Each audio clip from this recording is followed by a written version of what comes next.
It had simply appeared one ordinary human morning about 6 weeks ago. I walked out of my house, looked to my right on the way to my car, and there it was, a black square, dead center in the middle of the street.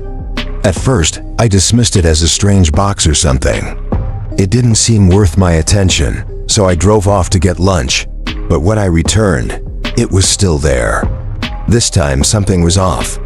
The neighborhood kids who usually played in the yard to the left of my house were now gathered to the right. They stood in a loose circle around the black square.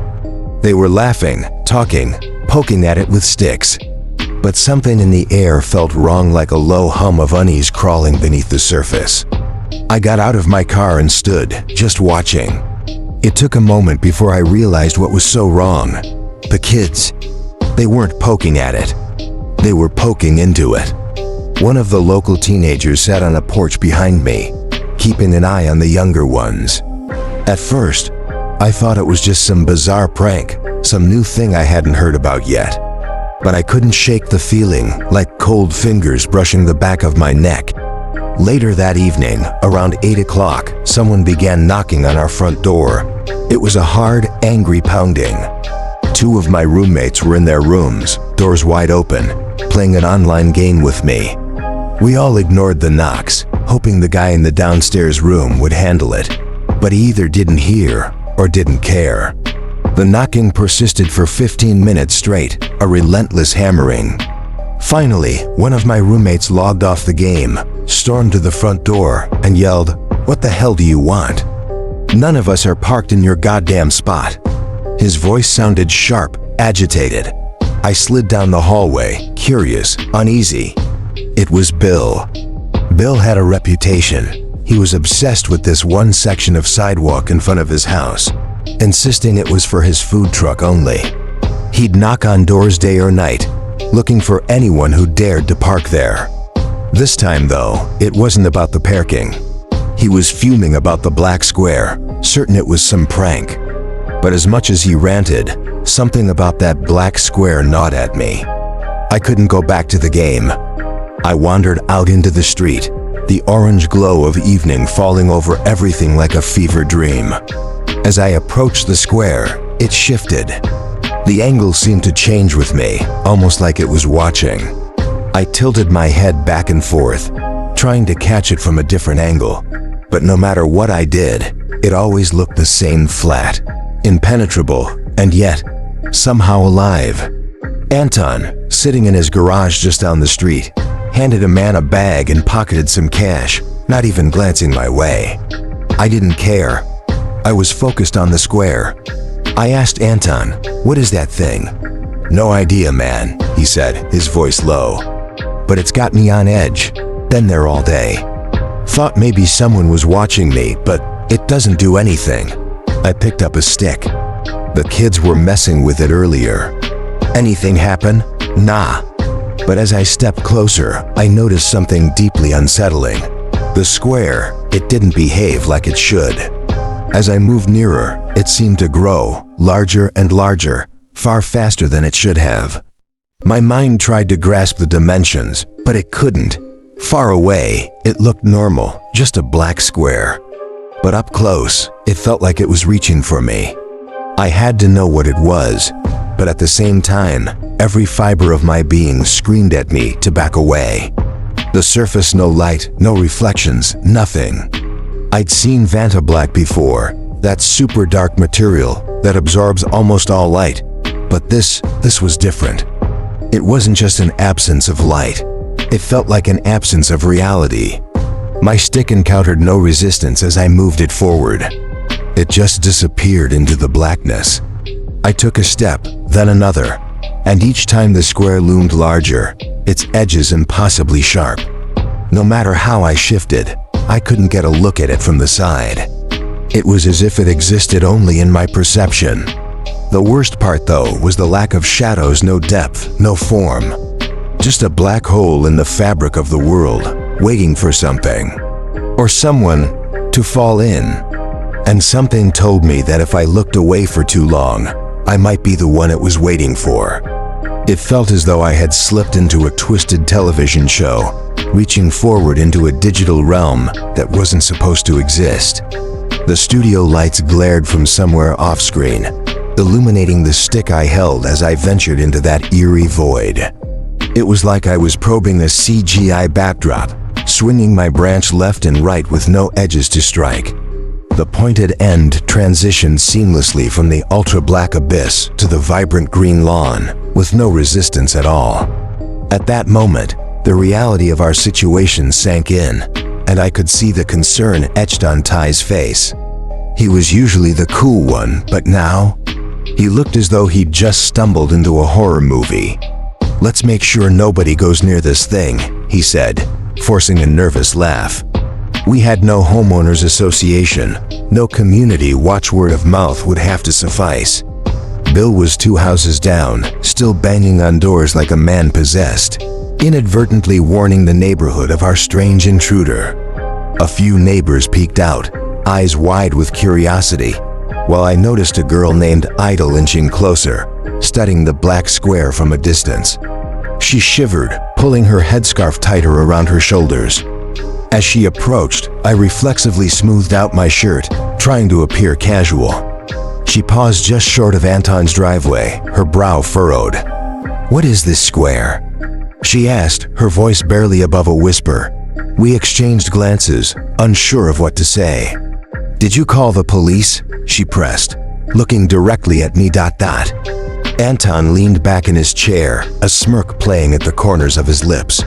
"The cops don't come here, girl," he said, his tone mocking. "Not for something like this. Trust me, you don't want them around." Her expression shifted, confusion morphing into resignation. She looked down at the ground, then at the black square, then back toward her house. Without another word, she turned and walked away, disappearing into the shadows of her front porch. As Bill continued his door-to-door campaign, more neighbors began to emerge, each of them casting glances of bewilderment at the ominous shape in the street. But we didn't exchange words, only fleeting looks of confusion and silent agreement. I hated that square, every chilling inch of it, but there was little we could do. Some people started snapping pictures, so I retreated inside and plugged my phone in to charge. That night, my roommates and I locked the house down tight. Though we couldn't see the black square from our windows, the knowledge of its existence hung in the air like a chill, a tangible presence that pressed against our skin. As night deepened, I found myself alone in the house. The others drifted off to sleep, leaving me with my thoughts. I quietly stacked boxes full of junk from the basement, barricading the windows just in case. The morning brought no comments of approval from my roommates about my makeshift fort, but neither did they take the boxes down. I had seen enough horror movies to recognize the pattern. Strange anomalies don't just show up without consequence. It was a constant battle between risk and curiosity, and here we were, unable to approach that dark enigma without endangering ourselves. The thought of going inside it? Unthinkable. So it sat there, a black void in the middle of our lives. We tried to ignore it, but the unknown loomed over us, a dark cloud that threatened our peace.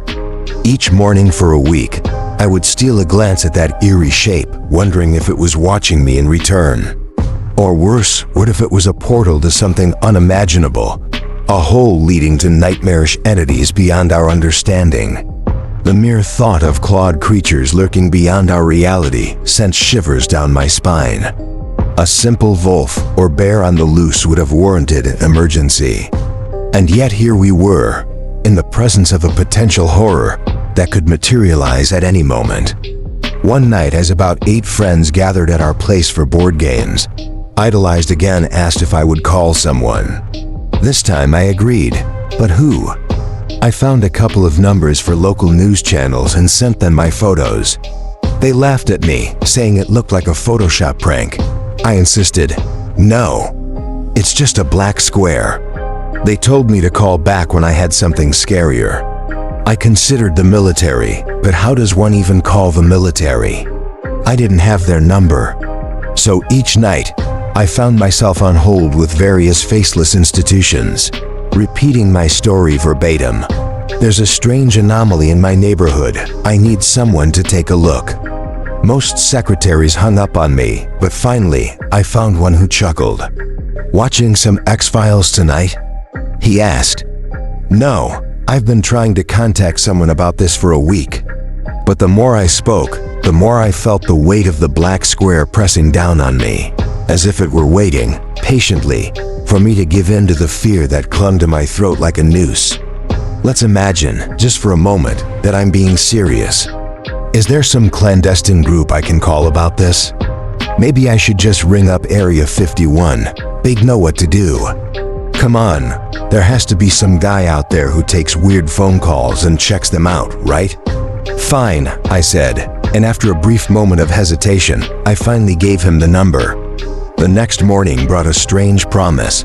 A military jeep parked in front of my house. My neighbor texted me, her heart pounding as she spotted it.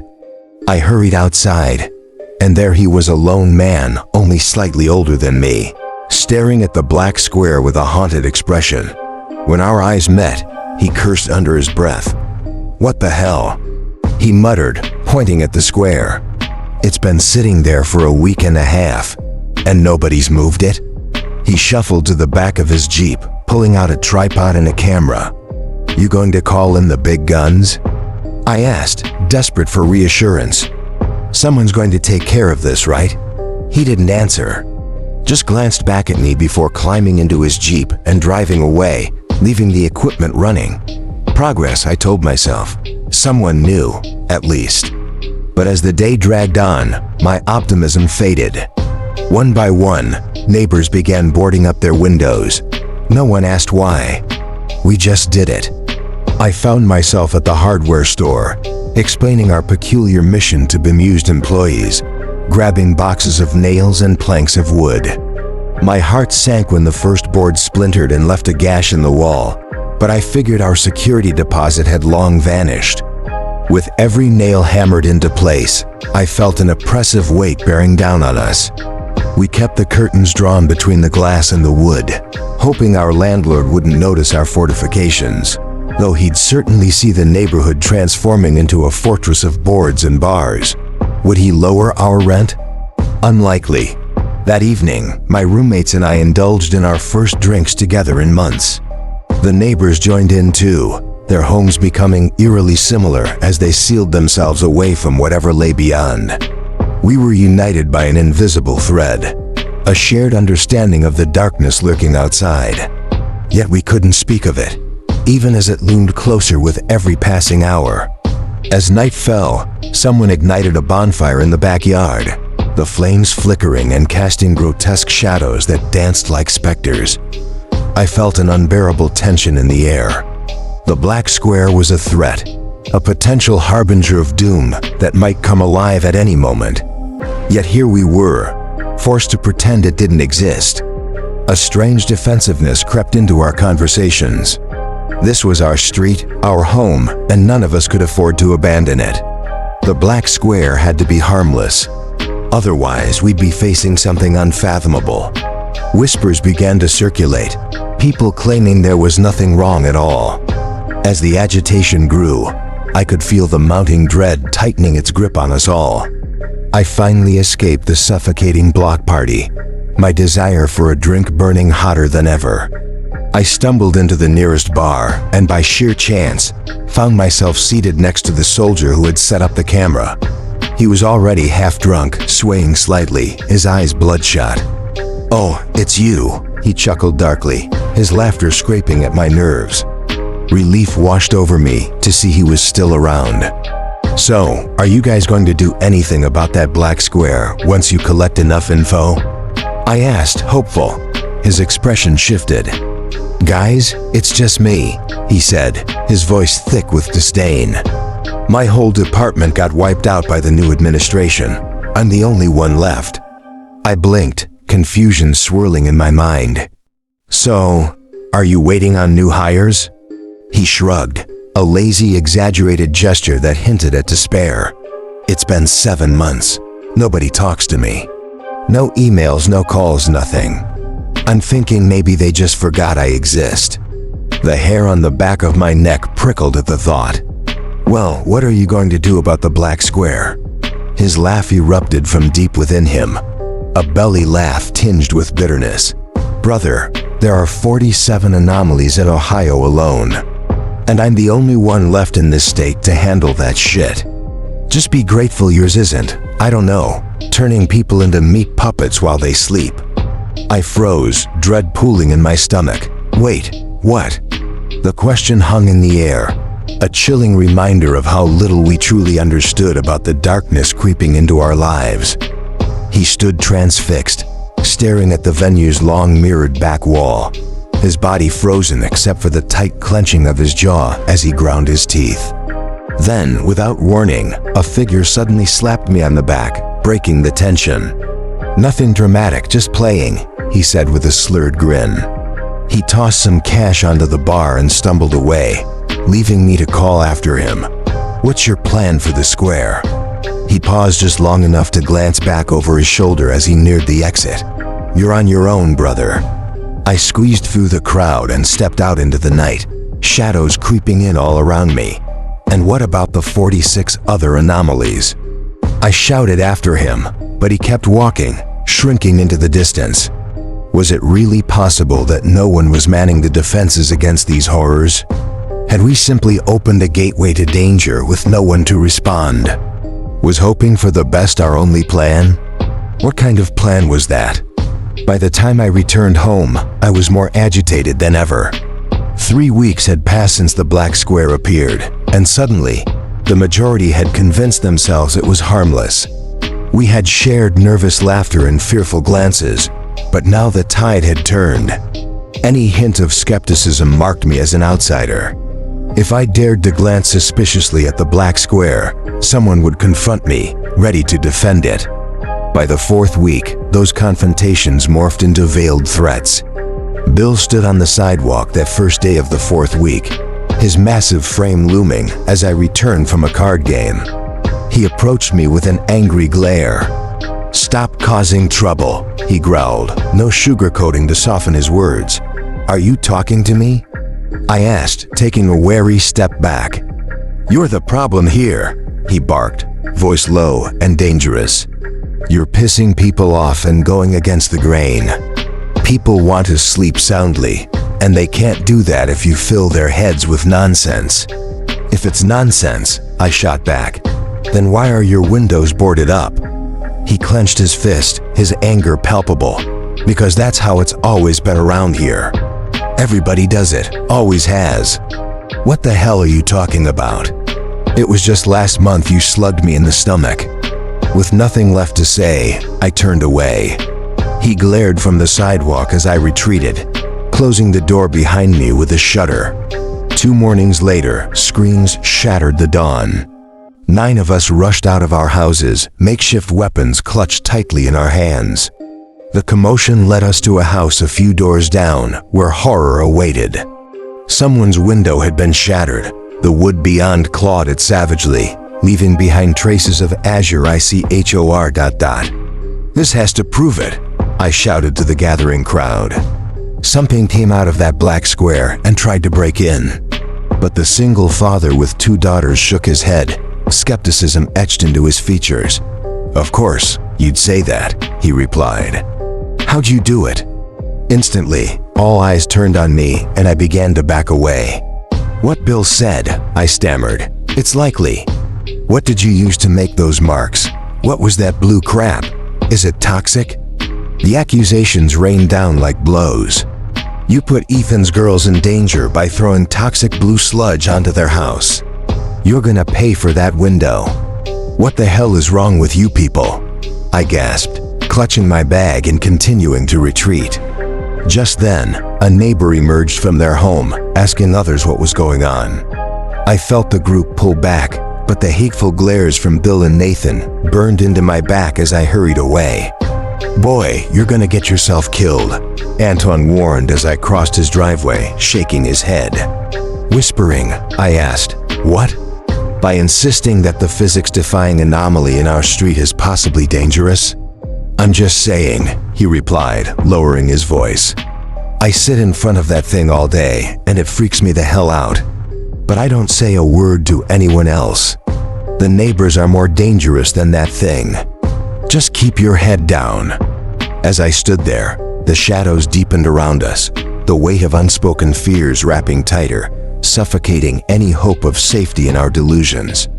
I pondered his words for days as the atmosphere in the neighborhood grew increasingly hostile.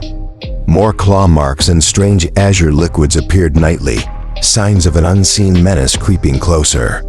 Bill took it upon himself to enforce what he called his right to open carry, striding through the sidewalks with an automatic rifle slung over his shoulder. Ethan soon followed suit. The tension in the air was palpable, but I couldn't deny a twisted sense of comfort in having weapons around, knowing that whatever lurked in that black square was likely trying to breach our homes at 4 in the morning. On the first night of the 5th week, loud banging echoed against my front door. For 20 agonizing minutes, I listened to someone pound and yell outside until one of my roommates finally shouted from his bed, "Screw off, Bill. We don't have to answer the door for you. We're not parked in your spot." Silence descended after that. My other roommate called out from his room. That's the first time he's actually gone away. But in that moment, a chill crept over me and I sat up sharply in my bed. I knew that something had happened out there. Perhaps the unseen creature had finally claimed someone. Perhaps one of the neighborhood children. I grabbed my baseball bat, slipped on my tennis shoes, and dashed into the dark hallway connecting our rooms. "Get your gun out," I whispered urgently. "What?" my roommate asked, confusion lacing his voice. "Get your goddamn gun ready," I hissed. "They're coming for us." Just then, a crash of glass shattered the stillness, followed by the unmistakable sound of boards being ripped away at the back of the house. My roommate stumbled out of his room, fumbling for the case that held his gun. The other murmured quietly, fear dripping from his voice, "They're not coming for us. They're coming for you." I heard the sound of his door locking, the click resonating like a death knell. This wasn't a movie. I realized we were utterly unprepared. I was cornered at a massive disadvantage. If the windows hadn't been boarded up, I would have escaped through them.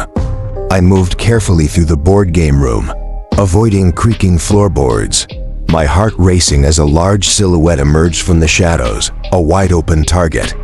Without hesitation, I swung my bat with all the strength I could muster, feeling a surge of lethal power coursing through me as I made contact. The bat shattered against Bill's skull, and he crumpled to the floor, groaning and bleeding. I wrestled the rifle from his grasp, screaming obscenities as he whimpered helplessly. I had won, but it was a hollow victory. There were still 7 silhouettes behind him, and I recognized Ethan's face by the moonlight as they dragged me into the street. "This bastard nearly killed Bill," he shouted, rage boiling over. "He's the one behind the attacks. You came into my house with guns." I screamed, but they just tightened their grip on me. "Psychopaths," I yelled, panic rising in my throat. Around 20 others stood watching in the eerie glow of the full moon, most keeping to themselves, but some exchanged fearful glances as they began to wonder if what I said was true. "He'll say anything to trick you," Ethan shouted, drowning out my protests. "It's fake news." As they shoved me forward, I struggled against their hold. "This is ridiculous. You have all the guns, and you literally just broke into my house." The crowd began to push me toward the black square, and as I passed by idle on her lawn, realization struck me. She was charging forward, kicking at Ethan. "I did not leave my country just for you to be the same."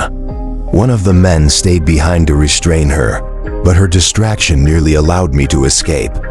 Unfortunately, they caught me again and dragged me closer to the black square, starkly visible even in the moonlight. "Why are you doing this?" I shouted at Ethan. "You monster! I can't let you live after what you did to my little girl." A wooden bear statue lay shattered among the wreckage of his window, crimson blood mingling with the azure pools left behind. "So your plan is to kill me by throwing me into the black square?" I yelled, desperation creeping into my voice. "How does that make any sense? If you insist it's not dangerous, then how am I the orchestrator of these attacks? Stop trying to get out of this." One neighbor screamed, her face twisted in anger. "Getting rid of him will stop the attacks." It hit me then, the chilling truth. I was not in a neighborhood surrounded by peers, but by a growing mob driven by fear and desperation. The realization settled like a weight in my gut, suffocating all hope as they closed in around me. I had been living in hostile territory, surrounded by enemies for weeks, their minds twisted by a collective delusion born from fear. Each day, they succumbed more deeply to their terror, turning it into a suffocating rage. That anger, raw and violent, was directed at the only target they could reach, their own neighbors. On that first night of the 5th week, they kicked and shouted, guns aimed squarely at me, forcing me to march toward the black square, the unknown source of their dread. It had seeped into our lives from somewhere else, yet it was not a distant void. It was the very heart of our existence. My senses were heightened, adrenaline coursing like fire through my veins as I moved, desperate to escape the guns pressed against my back. The dark square loomed larger beside me, expanding rapidly, consuming my peripheral vision, yet it felt as though time slowed down.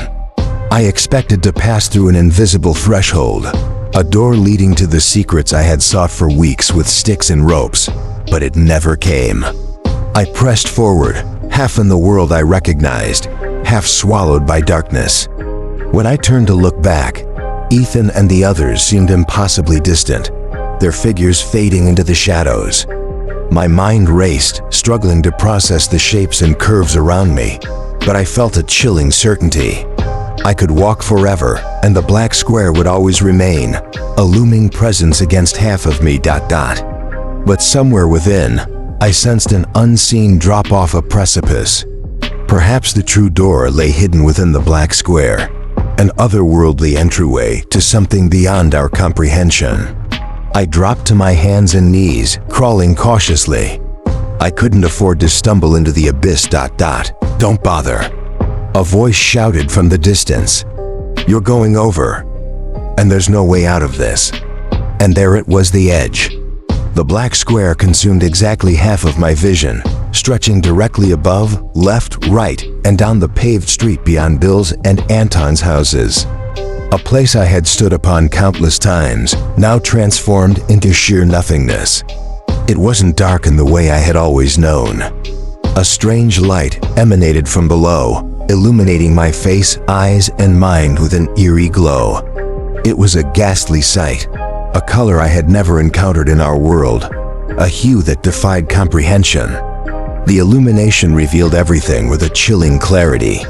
If one could open a door into a tortured mind, to observe the chromatic agony within, one might glimpse the essence of suffering, more than mere thoughts, but the very blood of despair rendered as a brushstroke. I couldn't help but laugh, a hollow sound devoid of joy. As I stood, I began to walk back toward Ethan, his assault rifle leveled at me. "Don't you come back here," he shouted, fear lacing his voice, but I shook my head, undeterred. The men behind him raised their weapons, but they hesitated, waiting for Ethan's command. I pressed forward, my words spilling into the night. "You're human, Ethan," I said, my voice raw and trembling. "You are fundamentally capable of good, or at the very least neutrality. You can choose peace." His weapon glimmered ominously in the moonlight, but the square behind me was an even deeper black. "What do you mean?" he asked, his tone wavering, the weight of terror pressing down upon him. I sensed he caught a flicker of the horror in my eyes, some remnant of the nightmare I had glimpsed. "What's in there? What's over that edge?" In that moment, my thoughts slipped away, and I pressed my forehead against the cold metal of his rifle, grasping for the trigger beneath his trembling fingers. "Please." He recoiled in fear, pulling away. "You're crazy." They were no longer a threat, and I drifted past them, returning to my house. One roommate peeked out, murmuring apologies, while the other finally finished loading his ammunition. The dangers passed, I muttered, dismissing them as I retreated to my room, sinking onto my bed. It took 6 long days for my brain to forge a coping mechanism. For those 6 days, I sat in silence, staring blankly at the white walls that felt like they were closing in, a canvas for the horrors that loomed just beyond my sight. I could feel it, that twisted sensation, as if I were bleaching away my own essence. The colors of my emotions had faded, leaving behind a dull void, every hue and none at all. After 6 days, I felt nothing, and that numbness became my release, scabbing over the horrors etched in my mind. My brain had severed its ties to emotions, an amputation I was both grateful and despondent for. I should mourn the loss of love, joy, and companionship, but the numbness was better than confronting the nightmare I had glimpsed over that edge. Bill was back from the hospital, looking sheepish, as if the weight of his return bore down on him. A neighborhood watch had formed, men taking turns patrolling the perimeter of the black square. They had built a wall of bricks and cement, a feeble barrier against the unknown. They knew there would be no help, no police, no military, no government to rescue us. We were utterly alone. Idle sat beside me on the porch, her eyes heavy with sadness as she recounted the horrors of her village, a place where fear and isolation reigned supreme. "This is humanity," I told her, the truth tasting bitter on my tongue. "Sometimes we do better for a little while, and sometimes we don't."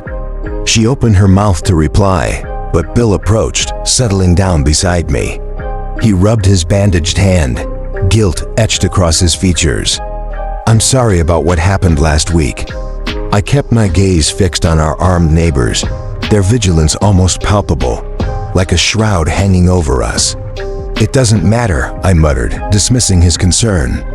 "It does, though," he countered, his voice heavy with remorse. "We could have killed you." "It doesn't matter," I repeated, my tone cold. He swallowed hard, the sound echoing in the tense silence. "What did you see in there?" he asked, his curiosity tinged with fear. "Do you think the neighborhood's going to hell now?" It amazed me how close it was, how the black square loomed a mere 100 feet away.